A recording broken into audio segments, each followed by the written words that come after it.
Just before sunrise, a sound sliced through the quiet outside Buckingham Palace, a sound no one ever expected at that hour. A crisp metallic snap as a sealed envelope slipped through the ancient brass slot. The half-drowsy footman jolted awake when he spotted the royal crest burned into the wax.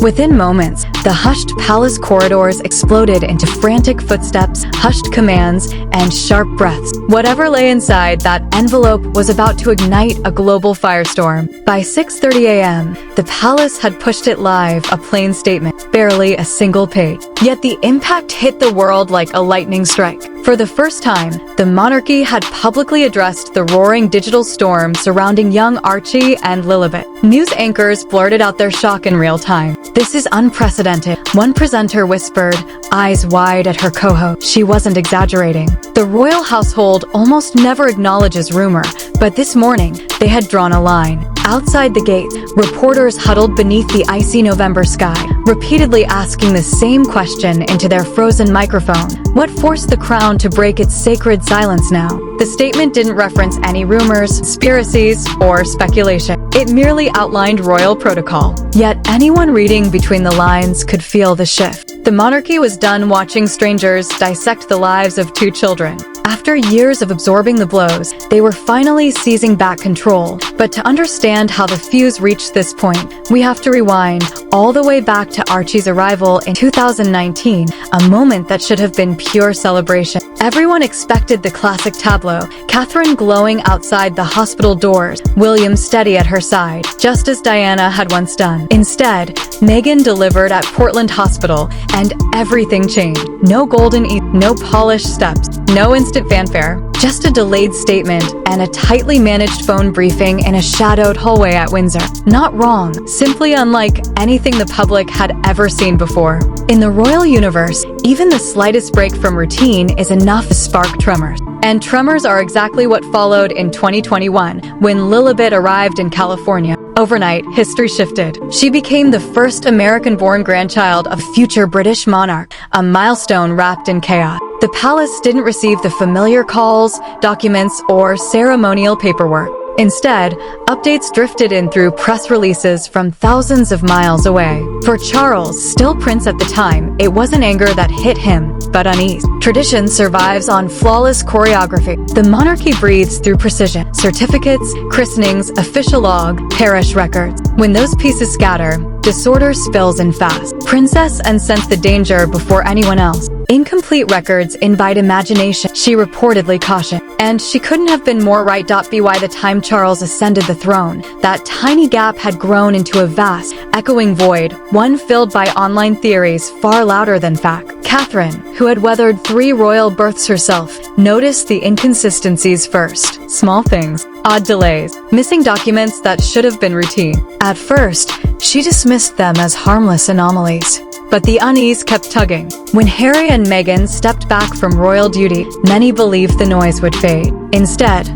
distance acted like oxygen. Confusion spread on both sides of the Atlantic. Americans, especially those who'd once idolized Diana, weren't angry at Meghan. They were bewildered by the silence. At walkabouts and charity events, Catherine began hearing questions she'd never expected. And when Lilibet's birth was announced, Catherine could practically feel the rumors forming before the press releases even finished circulating. A royal baby born in America, no chapel, no rites, no shared ceremony. Just a void where tradition normally stood. One afternoon, her office handed her a media briefing. Online debates had spiraled into something vast and unsettling, ranging from the absurd to the cruel, to claims so elaborate they felt like scripts. A poll even showed that many viewers weren't sure whether Archie and Lilibet were officially in the royal line at all. Catherine stared at the graph far longer than she meant to.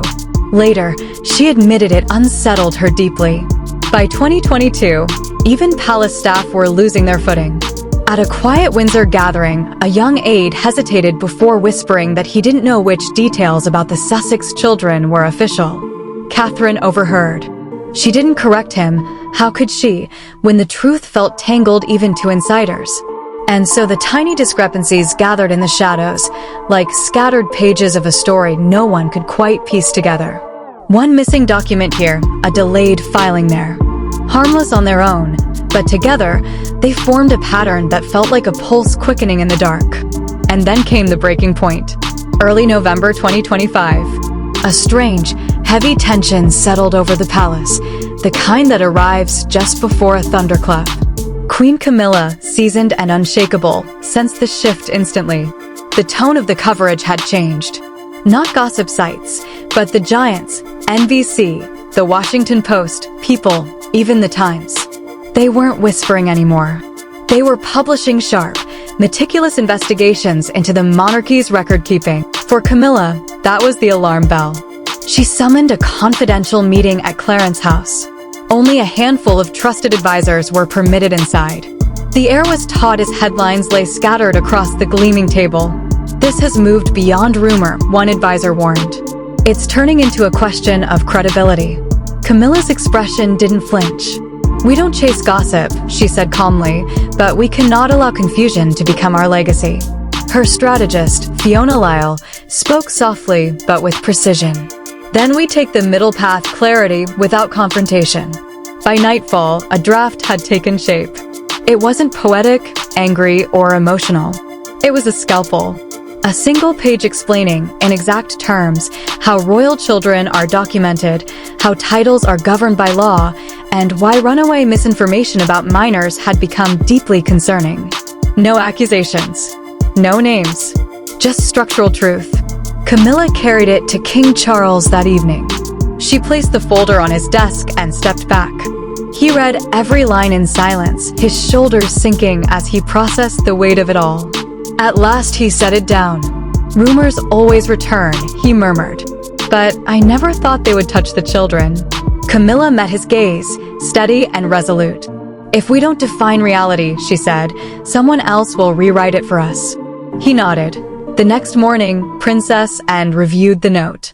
She rarely offered emphatic approval, but this time she did. It's not about choosing sides, she said. It's about protecting the institution's integrity. And with that, the path. In California, Meghan woke to her phone vibrating relentlessly. As she scrolled through the messages lighting up her screen, her breath caught. The palace's new guidance wasn't personal, but she felt its undertow. For years, she'd shaped her own narrative. Now, the institution had reclaimed the one surrounding her children. The note spoke of protocols and statutes, but behind its polished neutrality, she felt the cold outline of the monarchy's reach. Within hours, Archie and Lilibet were trending globally. News panels dissected every sentence. Legal experts debated interpretations. Some argued it was a public warning. Others called it a landmark in royal transparency. Screens flashed the updated line of succession. Archie and Lilibet still listed in their places, unchanged. That's the point, one analyst stressed. The law stands, rumor does not. In London, crowds gathered outside the gates again, buzzing with electricity. Many felt the monarchy had finally drawn a protective barrier around two young children caught in the crossfire of the digital age. Meanwhile, in California, Meghan sat motionless, staring out at the golden light flooding her home. She thought of Archie's first cries in London, the battle for privacy, the christening that never fit the royal mold. She didn't believe the palace meant harm, but the shift felt unmistakable. A boundary had been redrawn, quietly and without her voice. Back in Britain, the palace roared into crisis mode. Teams of lawyers, analysts, and communicators mobilized. Websites were updated. Statements prepared. The mission was clear: seize control of the narrative. If we don't draw the lines, one official said, others will redraw them for us. By mid-afternoon, the noise reached a fever pitch. Commentators sparred on live TV. Some applauded the palace for finally intervening. Others accused it of strategic misdirection. Online, factions formed instantly: Team Palace, Team Sussex, and those weary of the war. But beneath all the uproar, a quieter truth began to take shape. The monarchy had delivered a reminder the world couldn't ignore. Legitimacy isn't a debate, it's a record written in ink. At Kensington Palace, William absorbed the developments with quiet composure. If this protects the children, he murmured, then it's the only path forward. Catherine felt something heavier stirring beneath the surface. For her, This wasn't about strategy or optics. It was about blood, about shielding the young generation from being dragged into a storm they never asked to weather. As night folded over London, the palace windows glowed through the mist like beacons. The crown had broken its silence. This time, it wasn't scandal, it was precision. But even truth has a ripple effect. Once the monarchy speaks, the silence that follows is never innocent again. By late afternoon, the royal engine was buzzing at full force. Inside Buckingham Palace, phones shrilled without pause. Staff rushed through narrow hallways while reporters waited outside, poised as though the gates might open and reveal more answers. But the palace had already spoken. The statement was out in the world, and now came the harder task, containing the shockwave it unleashed. In news studios across continents, anchors dissected every sentence. Analysts highlighted nuances. Online, the digital world raged like a storm cloud. Hashtags surged upward, too fast to track. Some hailed the move as a brilliant stroke of transparency. Others insisted it was the palace clawing back control of a narrative it hadn't held in years. But inside the royal walls, the motive echoed with clarity: protect the children. Behind closed doors, senior aides reconvened for the next strategic briefing. Papers shifted, pens tapped, and the quiet clink of teacups punctured the tension. A legal advisor summed up what everyone felt. "We're not defending adults," she said. "We're guarding children who never had a say in any of this." And everyone in that room understood the weight of his words. The crown was no longer swatting away rumors, it was defending the very backbone of its legacy in an age where a single post could erase truth in seconds. Across the city at Kensington Palace, William and Catherine absorbed the latest updates in reflective silence. William, steady as stone, stared out at the dim London skyline as he listened. "If this helps shield the children from the chaos," he said at last, "then it's a price worth paying." Catherine felt the moment on a deeper, more human level. She'd lived through headlines dissecting every gesture of her family. That night, while tucking George, Charlotte, and Louis beneath their blankets, her thoughts drifted thousands of miles away to Archie and Lilibet, two children growing up oceans apart, yet bound to the same ancient lineage, the same relentless gaze, the same impossible crown-shaped expectations. Meanwhile, in California, Meghan and Harry sat shoulder to shoulder in a silence thick enough to feel. The statement hit them in different ways. For Harry, it carried a strange mix of comfort and sting, relief that his children were acknowledged, but frustration at the palace's tone, cool and distant. Meghan, who always wore composure like armor, felt a deeper bruise forming. For years, she had fought to control the narrative for her children, to shelter them from the storm now raging louder than ever. "They're defining my children's lives again," she whispered, scrolling through headline after headline. Harry reached for her hand, wordless. Back in London, Queen Camilla worked late in her quiet study, reading through global coverage long past midnight. She had expected fury, confusion, spin. But instead, something unexpected happened. The world recalibrated. Major outlets shifted from rumor chasing to explaining royal law. The volume was still high, but the tone had changed, sharper, clearer, rooted in fact. It wasn't harmony, but it was structure. And within the monarchy, structure is a kind of triumph. As midnight neared, Buckingham Palace glimmered against the soaking pavement, its lights casting golden reflections like molten glass. Inside, fatigue clung to the staff, yet beneath it lay a thin thread of calm. The monarchy had spoken, not with theatrics or outrage, but with the cold authority of history and statute. For the first time in years, the narrative no longer spiraled beyond their reach. Outside, the world continued its buzzing, debating, posting, speculating.